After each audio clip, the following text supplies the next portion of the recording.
Are you feeling overwhelmed with stress, self-doubt? These feelings often come together with the modern work dynamic, and it is easy to blame heavy workloads, demanding bosses, many other factors for our frustrations. But perhaps the real cause lies in the agreements we have made with ourselves in the past. Recently, I have an experience. A colleague in a meeting called my professional approach as too positive, too delusional. In the past, such a remark would have triggered resentment and perhaps defensiveness. But this time, I just smiled and continued with the meeting. Why? Because I understood ancient wisdom from the Toltecs or agreements that we will discuss today. Come with me. Welcome to Advanced Quality Programs with Juan Navarro. In this podcast, we're going to dive deep into the world of quality and leadership philosophies that drive successful businesses and great leaders to actually apply them to your everyday life. So if you're ready to improve your life, one quality principle at a time, let's get started. Let me start with two sentences from Apple's Think Different 1997 ad. Quote, "Here's to the crazy ones, the misfits, the rebels, the troublemakers."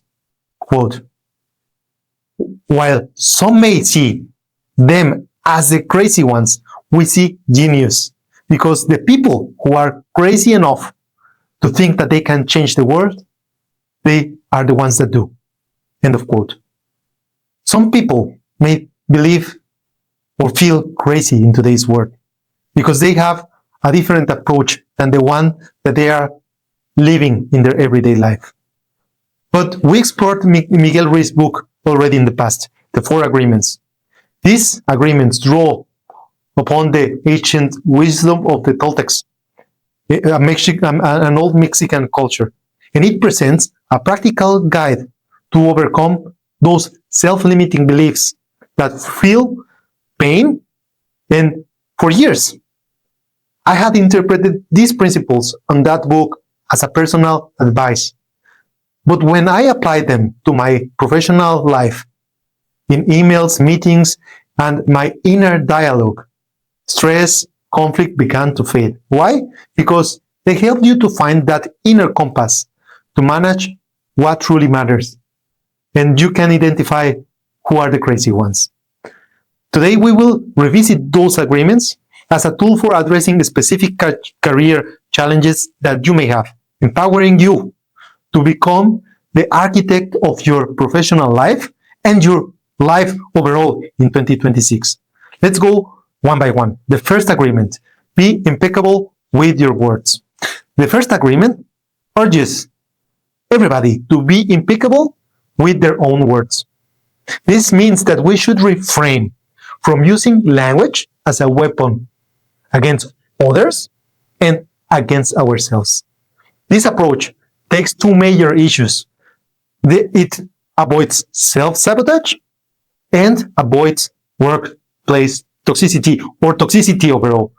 Consider the inner critic, the voice that whispers, "I'm not good enough."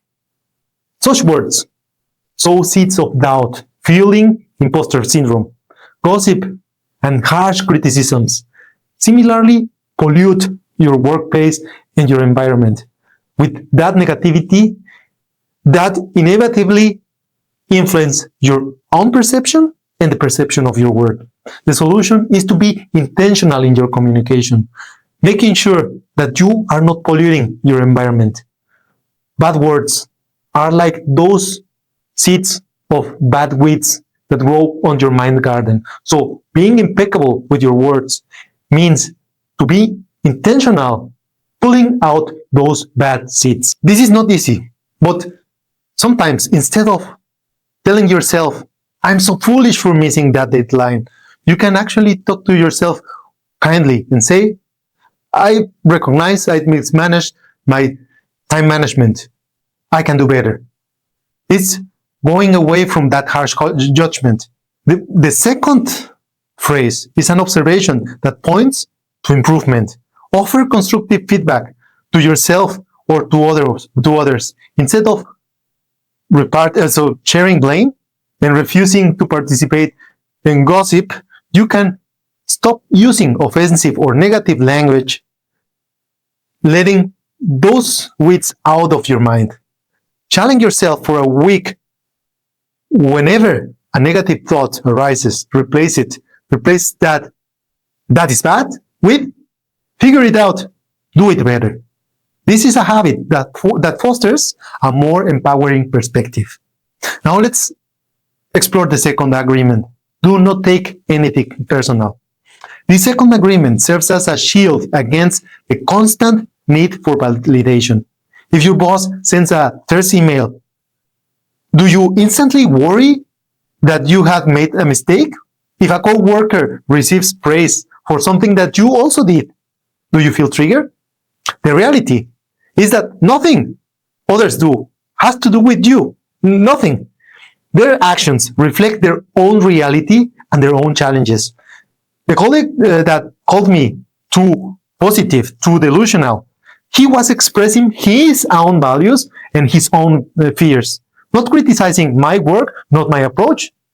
Returning to the first agreement, he has not been impeccable with his words. So why should I take that personally? Your boss' terse email is a symptom of their stress, not a reflection of your competence.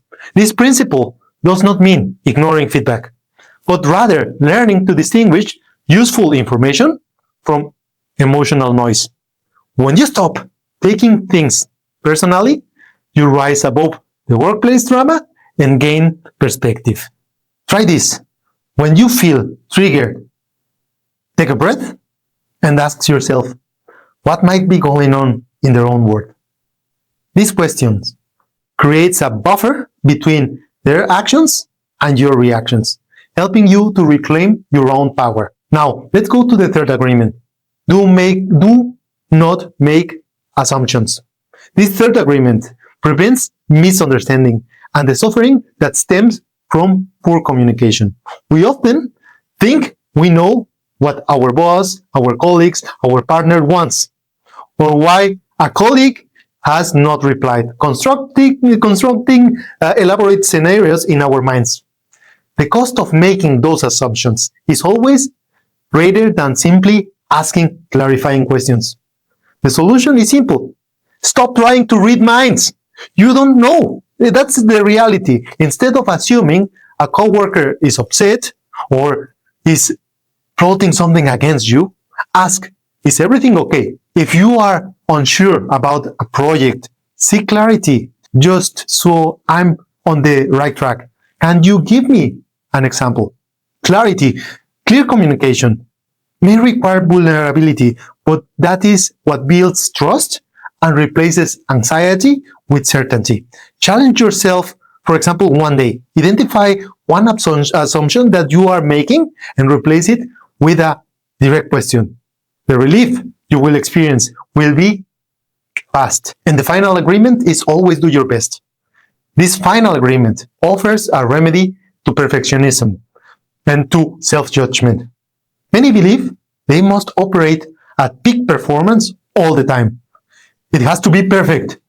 When they fall short, guilt takes over, leading them to procrastination, self-judgment, or self-pity. Recognize that your best fluctuates. Doing your best simply means giving all you can with the energy you have available right now. Your best effort Tuesday, Monday may be different from your best on Friday afternoon. The principle liberates you from perfectionism by shifting the focus from outcomes to the effort. If you did your best, there is no reason for regret or self-judgment. The outcome is not in your hands. What is in your hands is always the effort that you put in. At the end, each workday, you can ask yourself, given my circumstances today, did I did my best? If yes, let it go. If not, resolve to improve tomorrow. No need for self-punishment. This is how the 4 agreements can help you to transform not only your career, but your personal life, being impeccable with your own words and self-sabotaging thoughts. Do not take anything personally. Build resilience.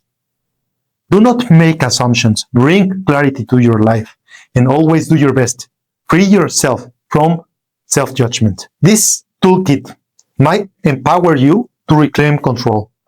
Your stress does not originate from your job or from your circumstances, but from your reactions to them.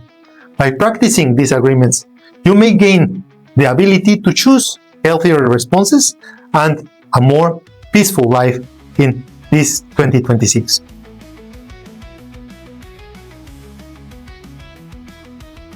And that's it for today's episode. Do not try to master all 4 agreements at once. Select one, focus on it, and keep building. If this message resonates with you, subscribe for more insights on transformation and principles for quality for improving your everyday life. Thank you everybody for rating my books, The Quality Mindset, Principles of Quality, Life Quality Projects. And if you like this, don't forget to subscribe. Thank you everybody for watching. And before leaving, remember, stay excellent.